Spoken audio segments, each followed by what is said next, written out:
आध्यात्मिक कहानियाँ। नमस्कार दोस्तों, स्वागत है आप सभी का एक बार फिर से आपके अपने पसंदीदा YouTube चैनल आध्यात्मिक कहानियों में। दोस्तों, अभी तक आपने सुना किस तरीके से राम द्वारा बाली का वध हो जाता है।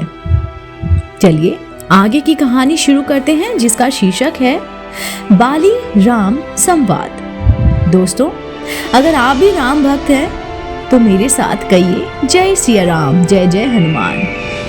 कहानी शुरू करते हैं। बाली राम संवाद। बाली को पृथ्वी पर गिरते देख राम और लक्ष्मण उसके पास जाकर खड़े हो गए। जब बाली की चेतना लौटी और उसने दोनों भाइयों को अपने सम्मुख खड़े देखा तो वह कठोर शब्दों में बोला, हे रघुनंदन, आपने छिपकर मुझ पर आक्रमण किया। इससे आपने कौन सा गुण प्राप्त कर लिया? किस महान यश का उपचार्जन कर लिया? यद्यपि तारा ने सुग्रीव की और अपनी मैत्री के विषय में मुझे बताया था, परंतु मैंने आपकी वीरता, शौर्य, पराक्रम, धर्मपरायण, न्यायशीलता आदि गुणों को ध्यान में रखते हुए उसकी बात नहीं मानी थी और कहा था कि न्यायशील राम कभी अन्याय नहीं करेंगे। आज मुझे ज्ञात हुआ कि आपकी मति मारी गई है। आप दिखावे के लिए धर्म का चोला पहने हुए वास्तव में आप अधर्मी हैं। आप साधु पुरुष के वेश में एक पापी हैं। मेरा तो आपके साथ कोई बैर नहीं था, फिर आपने यह क्षत्रियों को लजाने वाला कार्य क्यों किया है? आप नरेश हैं। राजा के गुण साम, दाम, दंड, भेद, दान, क्षमा, सत्य, धैर्य और विक्रम होते हैं। कोई राजा किसी निरपराध को दंड नहीं देता है।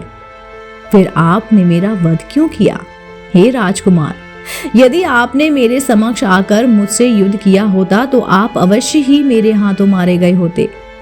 जिस उद्देश्य के लिए आप सुग्रीव की सहायता कर रहे हैं, उसी उद्देश्य को यदि आपने मुझसे कहा होता तो मैं एक दिन में मिथिलेश कुमारी को ढूंढकर आपके पास ला देता।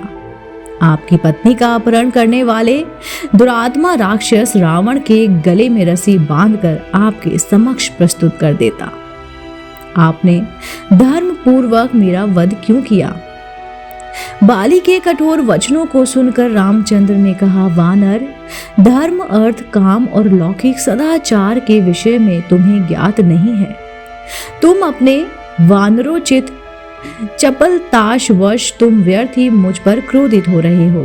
मैंने तुम्हारा वध अकारण या व्यक्तिगत बैरभाव के कारण से नहीं किया है।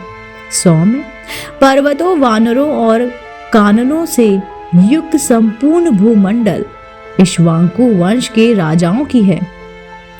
इस समय धर्मात्मा राजा भरत इस पृथ्वी का पालन कर रहे हैं।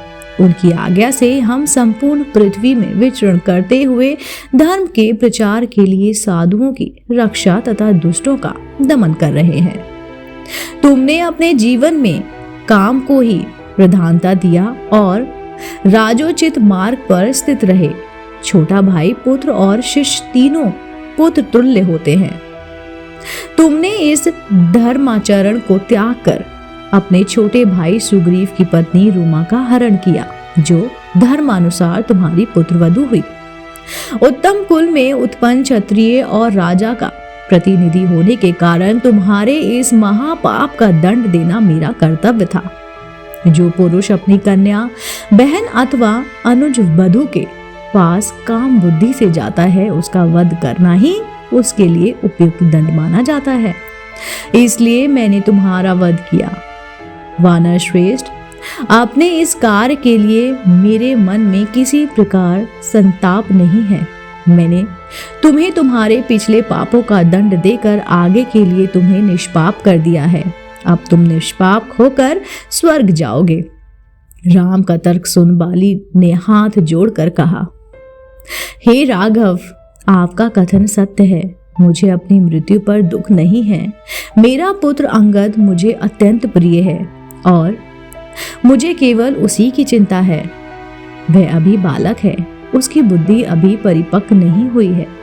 उसे मैं आपकी शरण में सौंपता हूँ। आप इसे सुग्रीव की भांति ही अभय दें। यही मेरी आपसे प्रार्थना है। इतना कहकर बाली चुप हो गया और उसके प्राण पेरुक उड़ गए। दोस्तों, थी ना ये रोचक कहानी, थी ना ये बहुत ही मन को भाव लेने वाली कहानी, जिसका शीर्षक था बाली राम संवाद। दोस्तों, अगर आपको मेरे द्वारा सुनाई गई ये कहानी पसंद आई हो तो आप मेरे चैनल आध्यात्मिक कहानी को तुरंत सब्सक्राइब कर लीजिए और इसको लाइक कीजिए, शेयर भी कीजिए।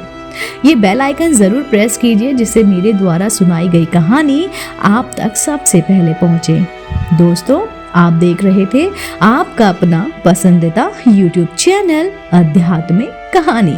दोस्तों, जाते जाते मैं आपसे पूछना चाहती हूँ, अगर आप भी राम भक्त हैं तो मुझे कमेंट करके जरूर उस पर लिखिए राम राम।